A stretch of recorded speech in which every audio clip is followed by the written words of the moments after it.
Hello students, welcome to Arkan study centre. আমি তোমাদের Shantanu sir. আজ আমি তোমাদের ক্লাস 9-এর যে প্রথম লেসনটা রয়েছে টেলস অফ ভোলা গ্র্যান্ডপা, তার বাংলা অনুবাদ সহ পুরো ওয়ার্ডে পড়াবো।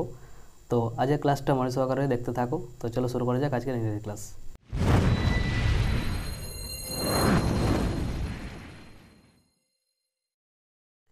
দেখো, টেলস অফ ভোলা গ্র্যান্ডপা তার মানে ভোলা গ্র্যান্ডপার গল্প বা কথা দুটোর মধ্যে যে কোনো একটা তোমরা বলতে পারো। টেলস মানে গল্প হয়, কথাও হয়। কার লেখা এটা? মনোজ দাস। চলো পড়ে নিই আজকের অথর এবং টেক্সট সম্বন্ধে কিছু কথা। মনোজ দাস 1934 টু প্রেজেন্ট, 1934 সালে জন্ম এবং তিনি প্রেজেন্ট আছেন। Is an Indian award winning bilingual writer. তিনি একজন ভারতীয় পুরস্কার জয়ী একজন দ্বিভাষী লেখক যিনি who writes in Odia in English, যিনি ওড়িয়া এবং ইংলিশ দুই ভাষাতেই লিখেছেন। He has written many novels, তিনি অনেক উপন্যাস লিখেছেন, শর্ট স্টোরিজ ছোট গল্প, পোয়েমস কবিতা, ট্রাভেলগ ভ্রমণ বৃত্তান্ত, অ্যান্ড আর্টিকেল নিবন্ধ অন হিস্ট্রি অ্যান্ড কালচার ইতিহাস এবং সংস্কৃতির ওপর। This text is an edited version of Das's short story which narrates Bhola Grandpa's hilarious adventures seen through the eyes of a young man who had known him closely. দেখো কি বলেছে, this text, এই যে গল্পটা তোমরা পড়বে বা এই অধ্যায়টা তোমরা পড়বে, ইজ অ্যান এডিটেড ভার্সন। এটা হচ্ছে এক এডিটেড ভার্সন, মানে এক সম্পাদিত সংস্করণ বলতে পারো। দাস শর্ট স্টোরি মনোজ দাসের ছোট গল্প থেকে নেওয়া হয়েছে। হুইচ ন্যারেটস, যেটা বর্ণনা করছে, যেটা আমাদের কি বলবে, ভোলা গ্র্যান্ডপাস হিলারিয়াস অ্যাডভেঞ্চার্স, ভোলা গ্র্যান্ডপার এক দুঃসাহসিক অভিযানের কথা। Seen through the eyes of a young man, যেটা কে লক্ষ্য করেছে, এক যুবক। Who had known him closely, যে তাকে খুব কাছ থেকে চিনত। দ্য সিম্পলিসিটি অ্যান্ড ফরগেটফুলনেস, তার যে সাধারণত্ব, ভোলা গ্র্যান্ডপার যে সাধারণত্ব এবং ভুলে যাওয়া। Provides an element of humour, humour বলতে হাস্যরস, এক হাস্যরসের উপাদান। অন হুইচ দ্য স্টোরি হিঞ্জেস, যেটার উপর ভিত্তি করে গল্পটি নির্মাণ হয়েছে। তো চলো মেন পড়াতে আসা যাক। Bhola grandpa and his wife, Bhola grandpa এবং তার স্ত্রী lived at the western end of our village, আমাদের গ্রামের পশ্চিম প্রান্তে বাস করতো বা থাকতো। A large bakul tree overshadowed their hut, একটা বড় বা বিশাল আকার বোকাল ট্রি বলতে বকুল গাছ, ওভারশেডোড দেয়ার হার্ট, তাদের কুড়েঘরটি ছেয়েছিল। ইন দ্য বোকাল ট্রি, সেই গাছটিতে lived a small troop of monkeys, একদল বানর বাস করতো বা থাকতো। Bhola grandpa and his wife did not mind it, Bhola grandpa এবং স্ত্রী এটাতে কোনো আপত্তি করেনি বা তাদের থাকাতে ওই বান্দরগুলোতে কোনো তাদের সমস্যা হয়নি। ওয়ান মুনলিট নাইট, এক জ্যোৎস্না আলোকিত রাত্রেবেলায়, we were returning from a festival, আমরা এক উৎসব থেকে ফিরেছিলাম বা মেলা থেকে ফিরেছিলাম, দুটোই বলতে পারো। The road was long and foggy, রাস্তাটা ছিল দীর্ঘ এবং কুয়াশাযুক্ত। I was riding on the village chowkidar shoulder, আমি আমাদের গ্রামের যে চৌকিদার অবশ্য সবাই জানো তোমরা, চৌকিদারের কাঁধে চড়ে আসছিলাম। সাডেনলি, হঠাৎ করেই Bhola grandpa let out a loud wail, চিৎকার করে উঠল। Everyone in our party was surprised, আমরা প্রত্যেকে বিস্মিত হয়ে গেলাম বা অবাক হয়ে গেলাম। উই হল্টেড, আমরা থেমে পড়লাম। ইনকোয়ারি রিভিল্ড, পরীক্ষা করে জানা গেল, অনুসন্ধান করে জানা গেল, দ্যাট যে Bhola grandpa had taken his grandson, Bhola grandpa তার নাতিকে নিয়েছিল টু দ্য ফেস্টিভ্যাল, এই মেলাতে। He had tightly held on to the two fingers of the boy, সে শক্ত করে সেই ছেলেটার আঙুল দুটো ধরেছিল। হি ডিড নট রিয়েলাইজ, সে ভাবেনি, when those finger slipped out, কখন তার আঙুল দুটো স্লিপ হয়ে গেছে বা পিছলে গেছে বা তার আঙুল থেকে ওই ছেলেটা বেরিয়ে গেছে। Bhola grandpa was continuing as before, Bhola grandpa আগের মতোই চলছিল। Then someone asked Bhola grandpa, তারপর কেউ একজন ভোলা গ্র্যান্ডপাকে জিজ্ঞেস করলো, হোয়াট হি ওয়াজ গ্রিপিং, সে কী ধরে আছে। হি রিমেম্বার্ড, তার মনে হলো, his grandson and let out A loud well, এবং তার নাতির কথা মনে পড়তেই সে কেঁদে উঠল। My father choose to sharp eyed man, আমার বাবা এক তীক্ষ্ণ চোখওয়ালা দুজন মানুষকে to go back with Bhola grandpa two the festival, সেই মেলাতে ভোলা গ্র্যান্ডপার সাথে পাঠালো। এখানে শার্প আইড বলতে যারা খুব ভালো দেখতে পায় বা তার দৃষ্টি খুব ভালো, এখানে শার্প আইড বলা হয়েছে। The grandson was found before long, তার নাতিকে কিন্তু খুঁজে পাওয়া গেল অনেকক্ষণ খোঁজাখুঁজির পর। He had taken a cause shelter under a cow's belly, সে কোথায় আশ্রয় নিয়েছিল, সে আশ্রয় নিয়েছিল গরুর পেটের একটি ঠান্ডা আশ্রয়। এরপর দেখো নেক্সট পেজ, দেখো কি বলেছে এরপর, I remember another funny incident, আমার আরেকটি মজাদার ঘটনার কথা মনে আছে, about Bhola grandpa related by my father, আমার বাবার সঙ্গে সম্পর্কিত ভোলা গ্র্যান্ডপা বিষয়ে। It had been a rainy afternoon, এটা ছিল এক বৃষ্টিমুখর বিকেলবেলা।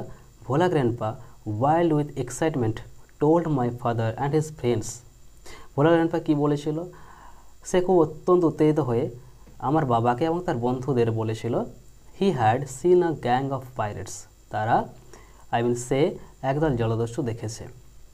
দে were burying a large box under one of the sand dunes on the seashore by our village, তারা কি করছিল, তারা একটি বড় বিশালাকার বাক্স তারা বারিং করছিল, বারিং শব্দ অর্থ হচ্ছে পোঁতা বা কোনো কিছু নিচে রাখা, under one of the sand dunes, sand dunes বলতে কোনো বালির ঢিবি, বালির চোড়া তোমরা বলতে পারো, তার নিচে এক বিশালাকার বাক্স দ্বারা পুঁতছিল, on the seashore by our village, আমাদের গ্রামের একদম যে সমুদ্র তীর আছে তার সেখানে। At once father and his friends started looking for the hidden treasure, এক সময় বাবা এবং তার বন্ধুরা মিলে লুকিং ফর বলতে সার্চ করা, হিডেন ট্রেজার বলতে গুপ্তধন, সেই গুপ্তধন খোঁজাখুঁজি করতে শুরু করলো। Evening passed on to night, সন্ধে পেরিয়ে রাত হলো। Moonlight came in through the cloud, জ্যোৎস্না মেঘের মধ্য থেকে এলো। এ প্যাক অফ জ্যাকেলস, এক ঝাঁক শিয়াল, ওয়ের হাউলিং, চিৎকার করছিল। ইট ওয়াজ পাস্ট মিডনাইট, এটা ছিল আগের মধ্যরাত্রি।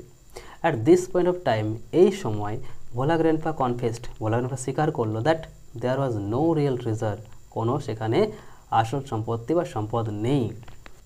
ইট ওয়াজ অল আ ড্রিম, এটা ছিল সমস্ত একটি স্বপ্ন, which he had during his mid day nap, যেটা সে তার মধ্যাহ্ন ভোজনের পর, ন্যাপ বলতে এখানে খানিক বিশ্রাম, ঘুমানো বলা যেতে পারে, বা একটুখানি যে বিশ্রাম সেটাকে ন্যাপ বলা হয়, তখন সে কিন্তু এটা স্বপ্নটা দেখেছিল। অ্যাকচুয়ালি সেখানে কোনো রিয়েল ট্রেজার বলে কিছু ছিলই না। Once Bhola grandpa had a great adventure in the Sundarban, একবার ভোলা গ্র্যান্ডপা সুন্দরবনে এক অভিযান করেছিল। In those days royal Bengal tigers freely roamed the dense jungle of the Sundarban, ওইসব দিনগুলিতে রয়্যাল বেঙ্গল টাইগার মুক্তভাবে বা স্বাধীনভাবে সেই গভীর জঙ্গলে সুন্দরবনে ঘোরাঘুরি করত।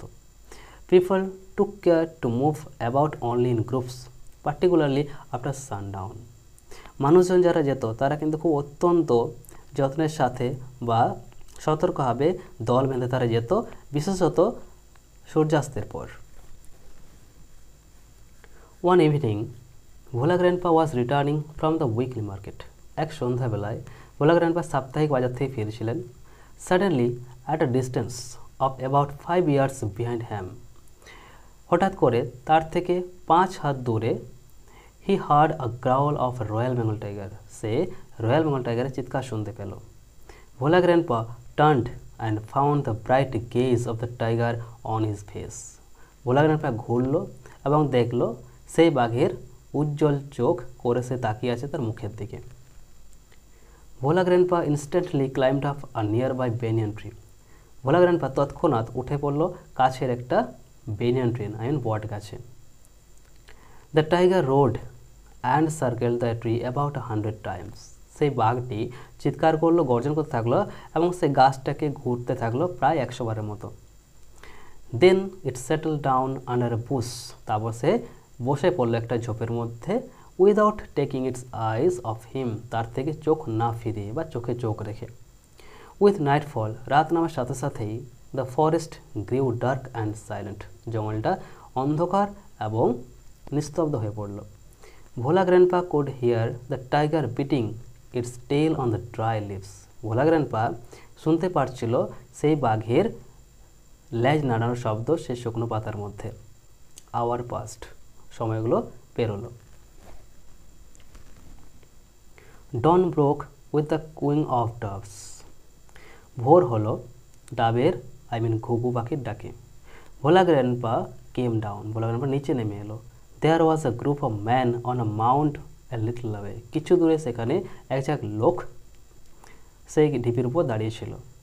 ভোলা grandpa climbed the mount and requested the first man he saw for some water to drink, Bhola grandpa সেই চূড়াতে উঠল এবং প্রথম লোকটিকে জিজ্ঞেস করলো তার কিছু জলের জন্য বা ওইটা বলতে পারো প্রথম মানুষটা যাকে সে দেখলো তাকে বললো তাকে কিছু জল দেওয়ার জন্য। The man had seen the tiger waiting, সেই মানুষটা লক্ষ্য করেছিল সেই বাঘটা অপেক্ষা করছে। হি ওয়াজ মাচ বিল্ডার্ড, সে খুব কনফিউজড হলো, বিল্ডার্ড বলতে কনফিউজড বা হতভম্ব হলো। What is your secret that you simply walked past the hungry beast and it did nothing, তোমার মধ্যে কী এমন রয়েছে যে তুমি তার পাশ দিয়ে হেঁটে গেলে সেই ক্ষুধার্ত পশুর পাশ দিয়ে এবং সেটা তোমার কিছু করলো না, সেই মানুষটা ভোলা গ্র্যান্ডপা জিজ্ঞেস করলো। হি আস্ট ভোলা গ্র্যান্ডপা, সেই লোকটি ভোলা গ্র্যান্ডপাকে বলল। এরপর দেখো কী ঘটেছিল।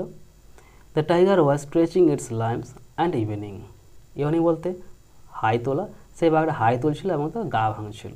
দেন ভোলা গ্র্যান্ডপা রিমেম্বার্ড, তারপর ভোলা গ্র্যান্ডপার মনে হলো দ্য টাইগার, সেই বাঘটার কথা, অ্যান্ড লুকড অ্যাট ইট, এবং তার তাকানো। Bhola grandpa almost lost his senses in fear, Bhola grandpa প্রায় জ্ঞান হারিয়ে ফেলেছিল ভয়ে। হি র্যান ব্যাক হোম, সে দৌড়ে বাড়ি চলে গেল। হাফ আ সেঞ্চুরি লেটার, অর্ধ শতাব্দী পর, Bhola grandpa left us forever one morning at the age of 95, Bhola grandpa আমাদের সকলে ছেড়ে এক সকালবেলায় 95 বছর বয়সে চলে গেলেন, মারা গেলেন। হিজ 80-year-old ওয়াইফ ল্যামেন্টেড মাচ, তার 80 বছর বয়সী বৃদ্ধা বা স্ত্রী খুব বিলাপ করল। সি সেড উইথ আ সাই, সে বলে উঠল, the old man must have forgotten to breathe, সেই বৃদ্ধ মানুষটি নিশ্চয়ই শ্বাস নিতে ভুলে গেছে। তো এই ছিল তোমাদের আজকের ইংরেজি ক্লাস। ক্লাসটা কেমন লাগলো অবশ্যই কমেন্ট করে জানাবে। আর যে অ্যাক্টিভিটিগুলো রয়েছে সেগুলো আমি পরবর্তী ভিডিওতে করাবো। দেখা হচ্ছে নেক্সট কোনো ভিডিওতে, ততক্ষণ পর্যন্ত বাই বাই।